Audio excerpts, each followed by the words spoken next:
It's the game show with Joshua Martin Corrales. Welcome back. We're gonna go do Rolling Stones. We're here. We're gonna do Rolling Stones. You're gonna see all your favorite Beatles. I'm just kidding. There's just a butterfly here. It's a nice touch. See, that's what I like about this game is there's a lot of nice like design elements and things in the background that are really eye-catching. Like all the thematic elements are there. Man-eating plants, weird turtles, giant rolling stones.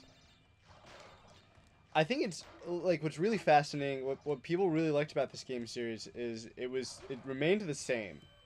I'm not gonna say that like, oh yeah, every Crash Bandicoot game revolutionized what it is to be gaming. The Uncharted games don't do that either. Like, Naughty Dog doesn't really, like, I'm not gonna say that their games aren't revolutionary or anything because that's just not true.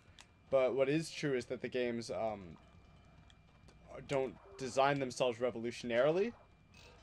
Like this game is, oh yeah, there's a lot of things that are very next level future things.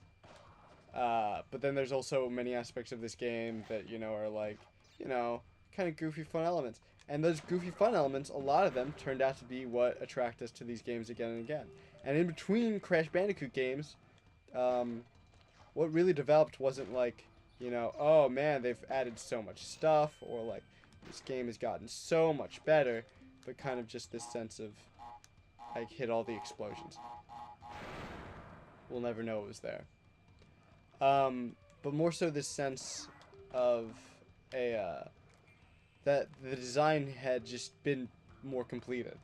Like, between this game and the second game, which we'll probably play, because I really like that game a lot, you'll notice that there's a lot of things that have just not made the cut into the new era.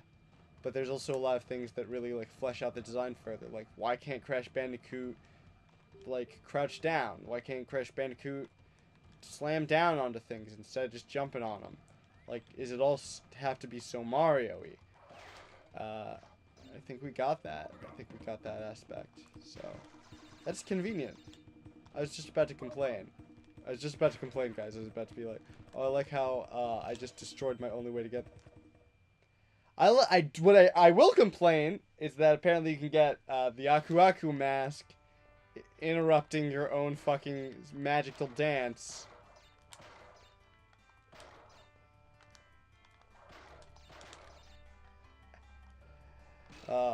I didn't think that would work. I thought it was kind of screwed.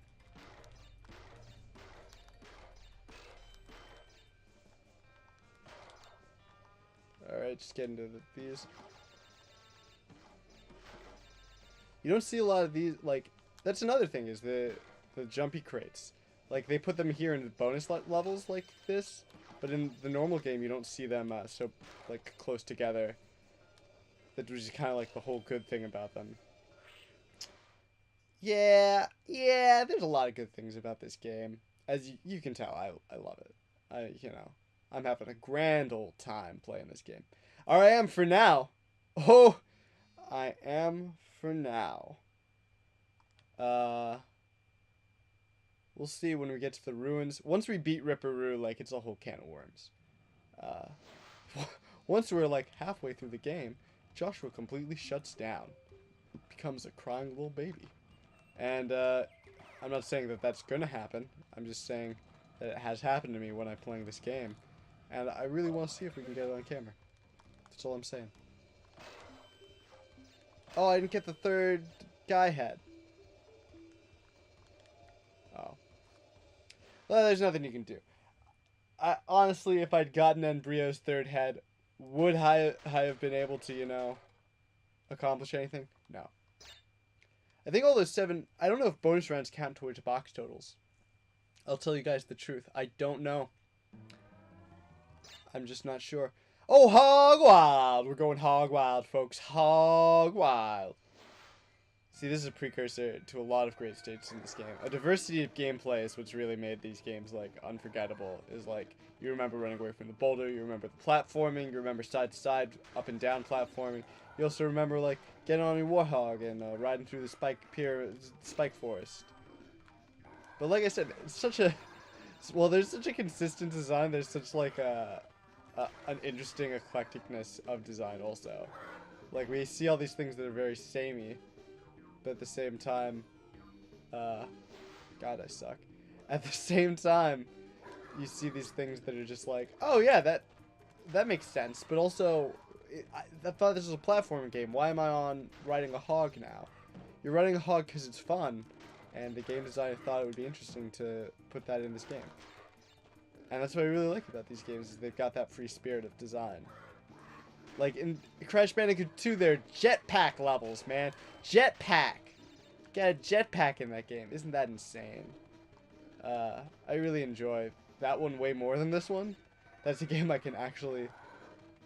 Well, I guess I'll make a promise I can't keep right now, here, on episode 2.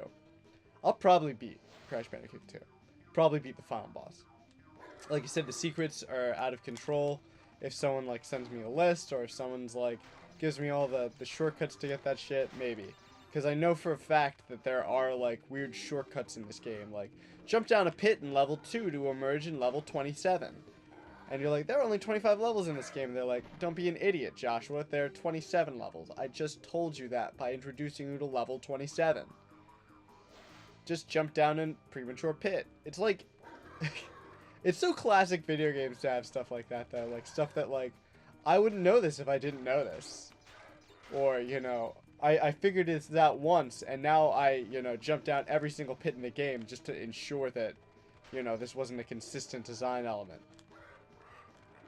Alright, I made it past there.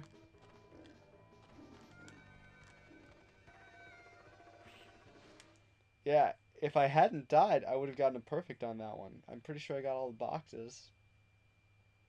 So the death only counts, I remember. Alright. Crash Bandicoot Facts. Crash Bandicoot Facts part 277. Crash Bandicoot Fact. When you die, the other boxes respawn. That's what it is. That's what I was trying to remember. Is when you die, all the boxes behind you also, like, reappear. So when you die, you lose all that progress also. So that's why, you know, right now, you know, I might be getting all the boxes, but by the end of the stage, who's to say I didn't miss a bunch? Because I, like, got a checkpoint at the very end, all the boxes back here reappeared, and I'm not going to go all the way backwards.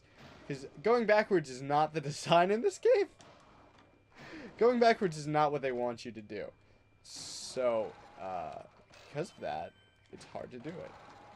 Interestingly enough. Alright, I just gotta save this up so I don't have to deal with... You're gonna, like, I bet you guys are watching this game and you're like, wow, why did Joshua know to do that? Why did Joshua know that he was going to fall down there and feel bad about it? And I'll tell you the answer. Like I said, I played this game a bunch. But it does make you think when you see anything like that, where, you know, the player is just intrinsically like, bloop. You're like, how do they know to do that? And you've got to attribute that to, one, either, like, they've played this game a bunch, or like, oh, the game design's just that simple that, what are the two things I can do in this game? Jump and spin. I jumped at that. It didn't do anything. It's the only way to go up. There's only one direction in this game. What if I jump and spin on it?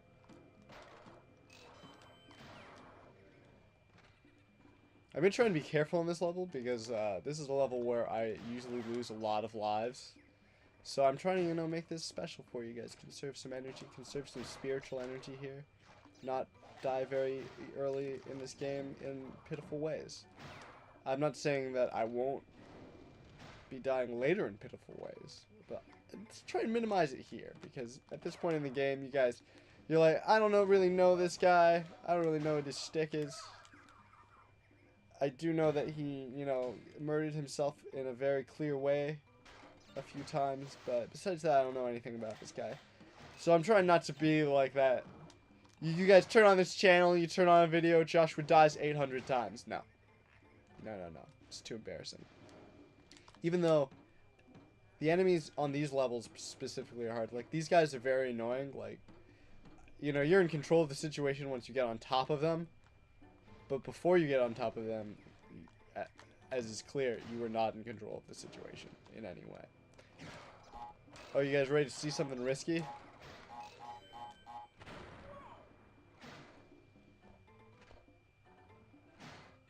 But if I hadn't risked it, would we ever know it wouldn't work? It's worked before. It's like another annoying thing about this game is that while the controls are basic and moving around in a 3D environment, like I may say a million times, is hard with a D-pad, they also expect a lot of precision control from you. Like they expect you to have that ability to really get out of the way. And you can do it if you're, you know, watching yourself and, you know, playing very carefully, but I will mainly just suffer through all of that. Bonus round! Alright, just not miss this first box. Ah!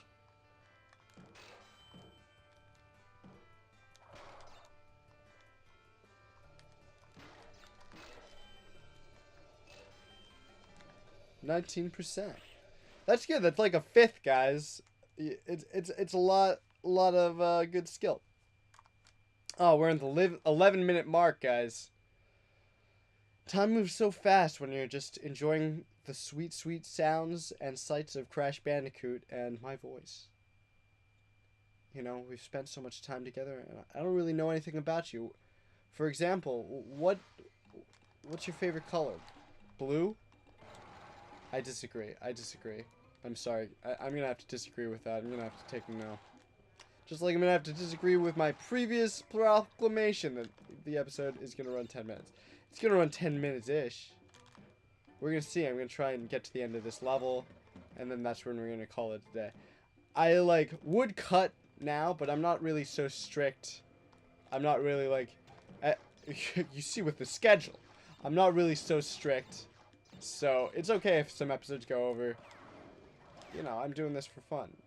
It's not about, you know, making sure I am consistently releasing content or anything like that, because, God, it's not going to be consistent. I, as all other artists, have a problem with, you know, using my time properly. And also, alright, cliche, but sometimes you have trouble finding inspiration. It's true. It's true. Like, whenever an artist says that, you know, people are like, oh, really? I didn't know you were literally living in your own butthole. But, yeah, sometimes you're uninspired, you don't really want to do anything, you just want to stay at home and watch, you know, Game of Thrones, whatever show is on. And when you can't do that, you're kind of just like, oh, I'm just going to lay around because I don't have any emotion filling me, you know, inspiring me to do anything. So, there could be blanks. There could be large blanks in this. Hopefully not. I'd like to keep spending time with you guys and enjoying Crash Bandicoot. Climbing up this beautiful tower. The ancients built this. They did not expect it to be used for a Bandicoot. There's a lot of design you can tell that, you know, is very counter to Bandicoot safety regulations. See, yeah, you guys... It's really funny because you guys are going to fluke yourself into thinking I'm good at this game. And then by episode 3, when we're on a part that's really hard, you're going to see my absolute embarrassment. And, change your mind. Anyways, that's, probably our episode. Well, yeah, 13 minutes. We're going to go up the creek. We're going to beat Ripperoo. We're going to go to the ruins of the Lost City. Everything. Everything. But, next time. This is Josh signing out. See you next time up the creek. Bye.